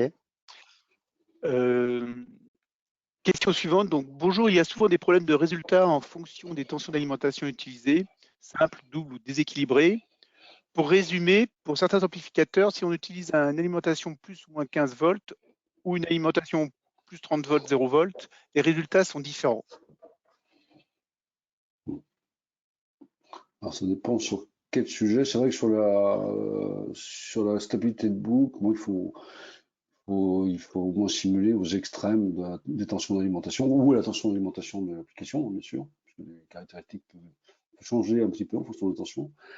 Après, c'est vrai que par exemple, en dynamique, il y a aussi des comportements qui changent. Si par exemple vous approchez des rails d'alimentation, que le signal de sortie ou d'entrée se rapproche des rails d'alimentation, même si on reste dans la bonne tranche pour le respect du mode commun. Donc déjà, il faut vérifier qu'on respecte le mode commun. Et ça, on peut le faire avec LTSPICE, vérifier que le signal d'entrée reste dans la plage acceptable. Mais aussi, il faut savoir que lorsqu'on s'approche des tensions d'alimentation, quand le signal s'approche des tensions d'alimentation, la réjection en fait, de bruit par rapport aux animaux est moins bonne. Donc on risque d'avoir une injection de bruit plus élevée lorsque le signal s'approche des tensions d'alimentation. C'est vrai que LTSPICE permet de simuler. On peut faire aussi du stepping, hein, sur la tension d'alimentation et tracer N simulations transitoires ou N simulations d'AC en steppant les alimentations et vérifier l'évolution, par exemple, de la réponse en boucle ouverte ou d'autres paramètres. Donc, pour être exhaustif, en effet, il faut explorer le schéma aux extrêmes et puis à la valeur typique des tensions d'alimentation que vous aurez dans l'application définitive. Tout à fait. Alors, à quoi correspond le paramètre ENBW? Oui, c'est vrai que j'ai oublié en fait de le spécifier. ENBW, en fait, donc c'est en anglais Equivalent Noise Bandwidth, et ce qui est en fait finalement la bande passante équivalente de bruit d'un filtre RC. et qui, donc pour un filtre du premier ordre, revient à introduire un facteur de correction de pi sur 2 par rapport à la fréquence de coupure, quoi. Mais ça, encore une fois, en fait, hein, ça sera plus documenté en fait, hein, dans la présentation. C'est vrai qu'en fait, on avait beaucoup de sujets à traiter, donc on est passé assez vite en fait sur certaines choses, malheureusement. Enfin, la dernière question, la présentation des étages driver se focalise sur les SAR, mais est-ce que cela reste valable pour un sigma delta? Alors, la raison pour laquelle on s'est focalisé sur les SAR, c'est parce que ce sont les ADC qui sont les plus délicats à piloter par leur étage d'entrée, en fait, hein, qui implique des variations d'impédance très fortes lorsque le switch bascule à chaque échantillonnage, blocage de la valeur d'entrée, ce qui peut donc vraiment nous pose des problèmes de temps d'établissement, ce type de choses, et puis de stabilité au niveau de l'ampli. On n'a pas du tout ce problème en fait sur les ADC Sigma Delta, qui eux en fait vont présenter une impédance qui est constante. Donc on va plus avoir en fait ces problèmes, beaucoup moins en fait, ces problèmes de temps d'établissement. Mais en fait, tout ce qui a été vu dans la présentation reste néanmoins valable, notamment sur tout ce qui est le bruit, la distorsion, ce que vous pouvez vous attendre en termes de nombre effectif de bruit en sortie en fait, de votre chaîne d'acquisition. Tout ça reste valable, quel que soit l'ADC. Les contraintes sont beaucoup plus relâchées au niveau notamment du temps d'établissement en fait, de la tension d'entrée.